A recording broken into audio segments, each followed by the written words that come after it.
Olá, meu nome é José Ribeiro, sou professor de teologia, na área de teologia, também sou historiador.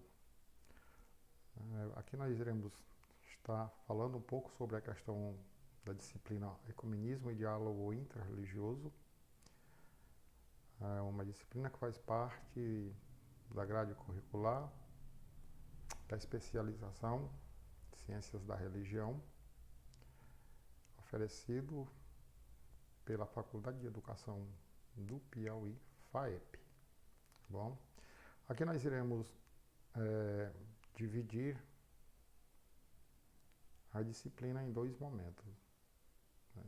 A disciplina é Ecumenismo e Diálogo Interreligioso. No primeiro vídeo nós iremos falar sobre ecumenismo. Estarei falando sobre ecumenismo. E no segundo momento sobre diálogo interreligioso. Tá? Por que essa divisão? Porque ela se torna mais prática para absorvermos alguns elementos, tá bom? Essa questão do ecumenismo é uma questão muito, historicamente, muito antiga. Ela não é recente, né? E vez por outra ela vem mais à tona, né? Ela está aí mais em evidência, né? Mas nós vamos ver algumas coisas aqui interessantes sobre esse detalhe, né? E dentro dessa discussão. Eu coloquei aí ecumenismo e coloquei a palavra conceito entre parênteses para chamar a nossa atenção, mas não é um conceito etimológico da coisa, né? Então a gente não tem aí o conceito etimológico. Mas temos um texto bíblico, né, muito conhecido das pessoas que estudam na área de religião, né, na área religiosa, né? Então quem fez teologia já por vida prática tem isso aí né, já conhece muito bem esse texto. É um texto escrito por João, né, que ele vai dizer assim, olha, Jesus vai estar dizendo, ó, não rogo somente por estes, mas também por aqueles que vierem a crer em mim, por intermédio da sua palavra, a fim de que todos sejam um, e como és tu, ó Pai, em mim e eu em ti, também sejam eles em nós, para que o mundo creia que tu me enviaste. Eu lhe tenho transmitido a glória que me tens dado, para que sejam um, como nós o somos, eu neles e tu em mim, a fim de que sejam aperfeiçoados, né, na unidade, para que o mundo conheça que tu me enviaste e os amastes, como também amastes a mim. Então, o texto escrito por João, nós não iremos aqui estar falando das interpretações inerentes a esse texto, mas é um texto utilizado dentro da disciplina de ecumenismo. Então, etimologicamente, aí sim nós temos a palavra ecumenismo. É um texto que vem do grego, quem entende um pouco de grego, noções básicas de grego, ou quem tem, já avançou mais no grego, vai saber que oikumene tem a ideia de oikon. Oikon é casa em grego, então significa praticamente esta grande casa, esse grande mundo habitado, né? Isso é a ideia dessa busca por essa união, né? Nós somos muitos irmãos, mas vez por outra, como toda grande família, tem hora que tem um pequeno entrave, tá bom? Para falarmos sobre ecumenismo, precisamos falar da história dos cristãos. Não tem como falarmos de ecumenismo sem falarmos da história do cristão. Aí, em destaque, os concílios, considerados concílios ecumênicos, que são em torno de 21. Mas por que falar dessa história de concílios? Então, veja bem, os cristãos, no primeiro momento, eles são um monte de gente que começam a seguir o personagem chamado Cristo, no Oriente Médio, né? E mesmo depois de Cristo ter morrido, né, de acordo com os relatos do Evangelho, e eles continuaram seguindo aquele negócio todo, eles não são conhecidos como cristãos, eles são conhecidos como os seguidores da seita do Nazareno. Então era aquele bando de gente seguindo ao Jesus que tinha morrido, que diziam que ele tinha ido para o céu, e aí era chamado desse jeito, né, a postura desse jeito. Mas a coisa pegou forma, principalmente com um personagem chamado Paulo. Então, depois da sua conversão, que está no livro de Atos, o registro de Lucas sobre a conversão de Paulo, que não é inerente a essa disciplina, ele vai para Antioquia da Síria, começa a estudar e começa a pregar, começa a falar para as pessoas e ensinar as pessoas. Depois de 2 anos ensinando, ele recebe essa alcunha, né? As pessoas recebem essa alcunha de cristãos que ela vem até hoje. Mas por que os concílios? Nós pegamos o Império Romano. O Império Romano ele vem bem legal, lá por volta do século IV, V, ele se racha, ele vai praticamente deixando de existir. Essa é uma coisa inerente aos impérios. É só você estudar a história, você vai ver que eles têm começo, meio e fim. Mas é interessante que o Império Romano, no primeiro momento, ele tinha como religião o mitraísmo. Mas no segundo momento, ele pega e coloca essa religião chamada cristianismo, né? Que é o cristão. E dessa parte, o que passa é justamente a parte religiosa. Então o império deixa de existir, mas a parte religiosa continua. E é nessa parte religiosa que vão surgir os primeiros problemas. Então, essa ideia de concílio e concílio ecumênico, bom, praticamente você tem somente uma igreja. Ainda não é bem um diálogo religioso, como nós vamos ver lá na frente, mas é essa questão de uma igreja que já vai cuidar de alguns entraves. Nós estamos falando aí, por exemplo, no primeiro concílio de Nicéia, em 325. Né? Nós temos aí, por exemplo, a proclamação do símbolo da fé. Né? Os símbolos faz parte de uma religião, isso a gente vai ver em antropologia e sociologia da religião. E a proclamação da consubstancialidade do Filho e do Pai. Nesse tempo, nesse primeiro momento, você já tem aí 325 anos, então no primeiro século é a questão de Cristo, né? Aí vem os seus discípulos, no segundo século são os pais, né? Os pais apostólicos, aqueles primeiros personagens que estão aí tomando frente nessa defesa da fé. No terceiro, aí a coisa vai ficando um pouco mais ousada e aparecem os personagens dizendo ou fazendo interpretações que não tem nada a ver. Então, é feita essa reunião, essa chamada, para que as pessoas começassem a escrever algumas regras inerentes a esse movimento. Ele não poderia prosseguir sem essas questões de organização e, neste caso, nessas questões de preservação dessas regras. E essa consubstancialidade, o que é isso? Já apareceu um cidadão dizendo que a substância do filho era menor que a do pai, né? O pai era maior, o filho era menor, e o Espírito Santo, esse sim, era que era menor. Então, vamos lá, entre outras coisas. Na apostila e na literatura complementar, vocês têm mais elementos dessas questões, principalmente da temática.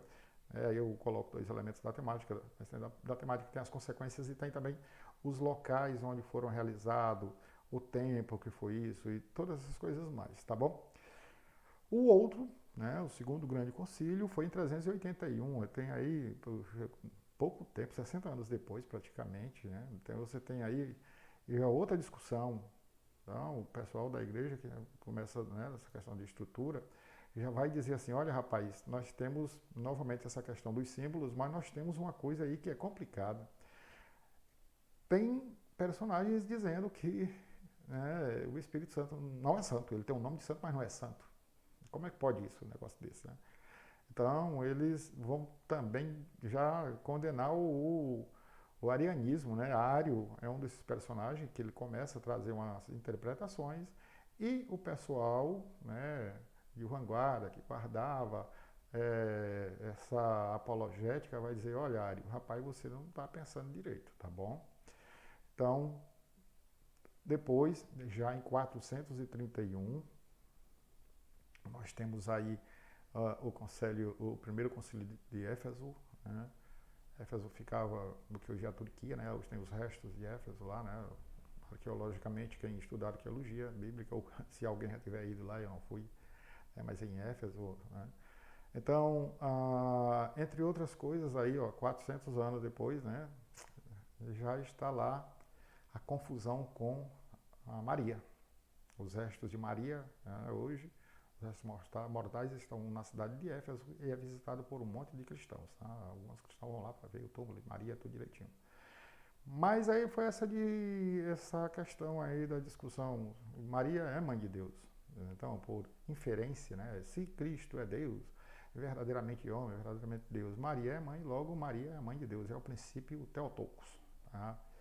E Nestor vai dizer, ei rapaz, um dos grandes da igreja de Constantinopla, ela não é não, ela é mãe de Jesus, não mãe de Deus.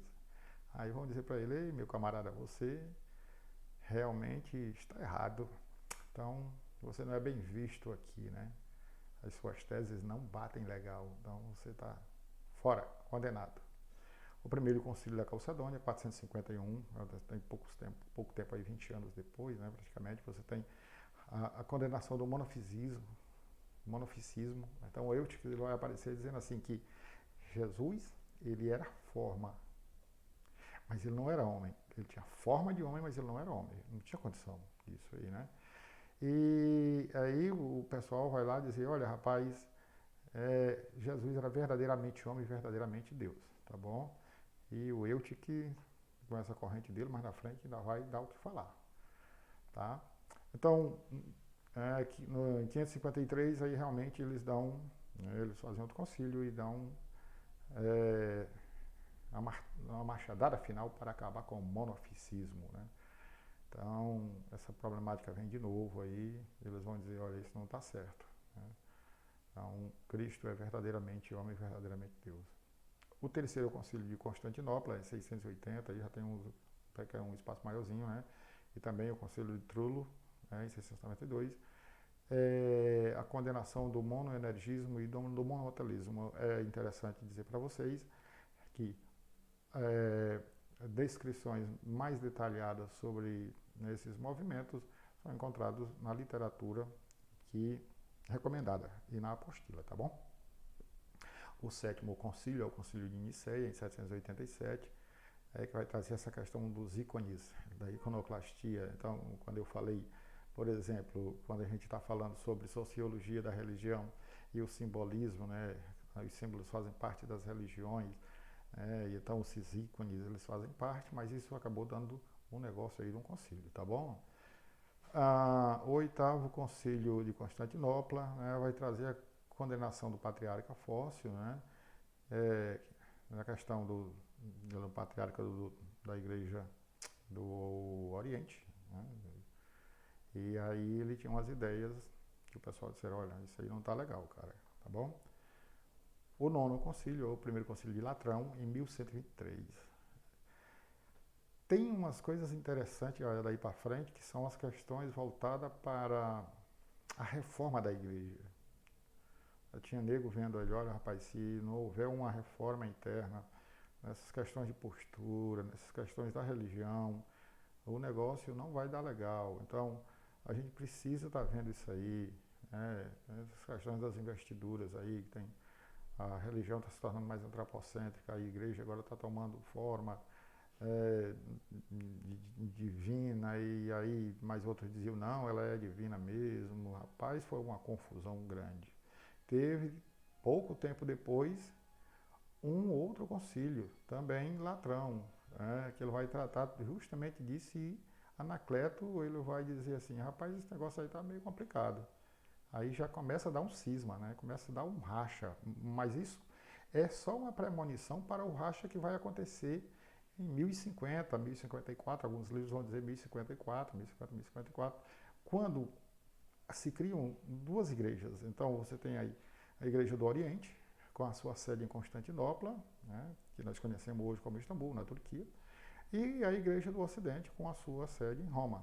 É um país, né, que é um dos menores países do mundo, Roma, que tem a sua sede dentro da Itália, né? Então, outra questão que já vem aí no Concílio de 1179 é sobre a liberdade da reforma da igreja e as heresias, que eles chamavam de heresia, o pessoal que já ia trazendo essa visão do que viria a ser o protestantismo. Ou seja, o luteranismo, não é o nome protestantismo, mas o luteranismo. E eles já estavam preocupados nessa reforma da igreja e de olho nisso, né? Tanto que no quarto concílio de Latrão, 1215, né, aí vamos tratar sobre essa liberdade da reforma né? E essas temáticas voltam novamente, essa questão dos albigenses e dos cátaros. Os caras fizeram 2 concílios para tratar desses negócios, né? Então é uma questão histórica muito interessante.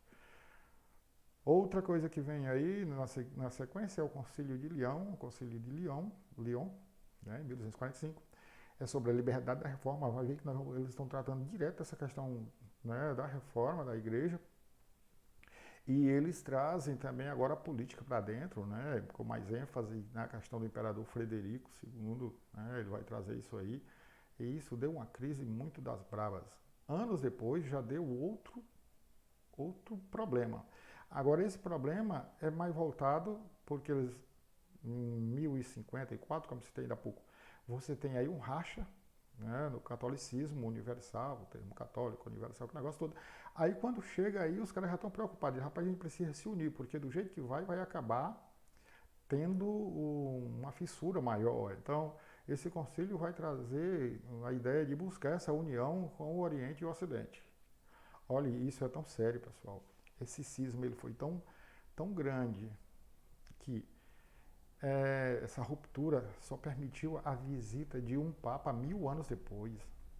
O João Paulo II, com 1000 anos depois praticamente, é que foi permitido visitar a igreja do Oriente. O João Paulo II é um personagem mas muito importante para a Igreja Católica. Tá? Não cabe aqui nós estarmos falando sobre ele, assim, detalhadamente. Tá? Então isso é muito interessante. Seguindo veio o Concílio de Viena, né, sobre a liberdade, o negócio da reforma da igreja e o processo contra os templários. Aos abençoados dos templários aí. Os templários é o seguinte, teve uma crescência muito grande no Império Otomano, né, e a religião também cresceu muito. Então, por volta do ano 623, né, nós estamos aí no século VII, meados do século VII, nós temos aí um personagem que aparece na história das religiões, que é Maomé, e ele, né, cria lá a sua religião, que a gente conhece, e ela se expandiu muito rápido. E uma das intenções da religião islâmica era entrar na Europa através de Portugal. Né? Então, o que aconteceu? Portugal e a Espanha se juntaram, né, e fizeram uma resistência. Então, Carlos Martelo se destaca com isso. E criaram os Templários. Mas depois eles acharam que os Templários eram uma ameaça, então eles já vão dizer assim, olha, nós vamos ter que acabar com esses meninos, eles vão ter que deixar de existir, né? Então tá aí um concílio para ir um processo contra os Templários. O 16º concílio, né, de Constância, ele traz o encerramento, né, dessa reforma, desse cisma, né? E aí aparecem 2 povos interessantes, os Hussitas de John Hus e os Lollardos. Então, os Hussitas de John Hus ele já é um referencial do que vai acontecer pouco tempo depois, né? Para ser mais exato, em 1517. Então, 100 anos depois, ele já traz essa questão voltada para a mudança. A igreja, se ela não mudar, ela vai ter que realmente rachar. Dessa vez o racha vai ser maior. Então tem aí, por exemplo, o 17º concílio, né, o concílio de Basileia, Ferraça e Florença, em 1431, 1445, né, e essa temática aí é sobre a união com as igrejas do Oriente, novamente, né, e essa eclesiologia que viria configurar a igreja. Então, qual era essa eclesia? Então, essa eclésia, ela precisava voltar para os moldes da Bíblia, né, para os primeiros momentos. Então a gente vai ver isso constantemente nas histórias, tanto na história protestante quanto na história católica como um todo. Né? Então a gente vai ver isso que é necessário voltar para os primórdios. Né? Eles entendiam que seria justamente essa questão ortodoxa para ser guardada. Se tem uma coisa que os protestantes e os católicos hoje, os romanos católicos com essa divisão, que nós todos somos cristãos dentro desse processo, mas essas divisões prezam muito, né? Então, tanto protestantes quanto católicos ortodoxos, eles prezam muito nessa ortodoxia em relação a Cristo, por exemplo. Né? Não se permite, por exemplo, dizer que Cristo era uma forma e não um homem, né? Nenhum protestante vai aceitar uma ideia dessa, porque senão seria o maior engodo, puxa vida, teria 2000 anos e as pessoas estavam acreditando numa coisa falsa, né? E não daria legal, tá? Então tem aí o quinto concílio de Latrão, né, que vai trazer as matérias da disciplina da igreja, e aí nós já vamos estar vendo aí algumas coisas, né, que está no livro, lá na apostila, tudo direitinho. É o outro cisma, um dos cismas que aí a igreja não conseguiu mais de jeito nenhum sustentar. Foi o cisma de 31 de outubro de 1517, né, tendo como um elemento de maior destaque Martim Lutero e as suas 95 teses, né, que vai trazer esse desconforto para o movimento católico. Entenda-se como católico não a igreja, mas o movimento cristão católico em grego, né, é uma transliteração que traduzido para o português seria universal. Então seriam os seguidores universais do Cristo, né, ou de Cristo. O concílio de número 19, né, o concílio de Trento, ele vai trazer as matérias, a disciplina da reforma novamente. Veja que nós estamos vendo aí muito bater nessa tecla, né, e respostas da condenação do luteranismo. Então o Lutério já vai ser condenado aí, porque as teses dele chamou muita atenção, eram muito diretas, não é? É só a gente ler, né, as teses de Lutero. Eu acho que todos vocês já leram, mas se não, façam um pequeno esforço e leiam, né? Ele vai dizer lá na tese 82, para ser mais exato, ele vai dizer assim: puxa vida, se o Papa tanto fala em amor, por que ele não salva as almas do purgatório por amor, né? E aí é um negócio sério, porque Tetzel saía por aí vendendo as indulgências, né? E isso era muito sério, né? Porque as pessoas, em certas situações, já estavam pobres e elas entendiam que os seus parentes não mereciam estar no inferno. E Tetzel bradava, né, sobre as situações, tinha a lista, que tinha o valor do preço, todas essas coisas mais. Lutero vai dizer: não, rapaz, esse negócio aí chega, não dá certo, né? E vocês conhecem a história de Lutero, vocês sabem que ele, uma das coisas que ele não queria, né, era criar, né, receber esse nome, né, criou o movimento luteranismo, né, criou o luteranismo. Ele não queria isso. Tá? Quando foram dizer para ele, ele disse: olha, rapaz, eu só fiz anunciar o Cristo no Testamento, eu não criar movimento. Mas acabaram colocando ele como o criador do movimento luterano, né? Então, que aí depois tomou-se o nome de protestantes. Protestantismo por quê? Porque vai de protesto contra uma situação, né? Então é uma palavra muito interessante. Seguindo, nós temos o Concílio do Vaticano I, que tem sobre essa questão a questão da Constituição, né, da Igreja, né, a questão da fé da Igreja, a Constituição da Igreja. Então já tem esses elementos que estou trazendo aí. Volto a dizer, na apostila tem todos os detalhes, né, sobre esses concílios. Eles são muito importantes para o discurso interreligioso que vem ter como aporte o princípio do século passado e o final do século passado e os dias atuais. E no 21º encontro nós temos aí, né, o Concílio Vaticano II, que encerra em 1965, né, começa aí então uma situação diferente, né, sobre a questão da promoção da fé e a renovação e a adaptação dos costumes e disciplina da igreja nos tempos modernos. Então, nos tempos modernos, temos aí uma igreja que precisa estar de olho nessas mudanças. Principalmente, então, você tem aí 1965, pouco tempo depois acontece na América do Norte um festival, né, o famoso Festival de Woodstock, que ele traz como premissa e muda muitas coisas nos comportamentos, principalmente, quer dizer, e um desses comportamentos é o comportamento religioso, né? Então, por exemplo, se apregoava, né, então você tem os Estados Unidos, fundamentação protestante, todas essas coisas da história e a questão da pureza, né, dos seres humanos e a questão voltada para a questão da pureza da mulher, né, então até a questão do casamento. E eles vão quebrar isso, dizendo que isso é uma besteira e que não se deve fazer isso, mas deve ser livre para as vontades sexuais e tudo mais. Por aí vai. Vocês conhecem a a história do Festival de Woodstock. Se não, podem fazer uma pesquisa sobre isso. Tem muitos fatores importantes que vieram também para o Brasil. O Brasil foi atingido também por essas percepções, né? Então, isso é muito, muito interessante. Quer ver um detalhe curioso? Esse festival, Jimi Hendrix, ele toca o hino nacional americano em solo de guitarra. Ele era um canhoto, tocou. Isso deu uma confusão grande. Teve uma vez aqui no Brasil também que a Fafá de Belém cantou no norte do Brasil, deu outra confusão do tamanho do mundo, porque se entende que o hino nacional ele é um símbolo pátrio, né? Então, ele não deve ser misturado com outras questões e, de certa forma, tem a sua equivalência em relação a isso, né? Mas não é matéria de discussão desse momento, tá bom?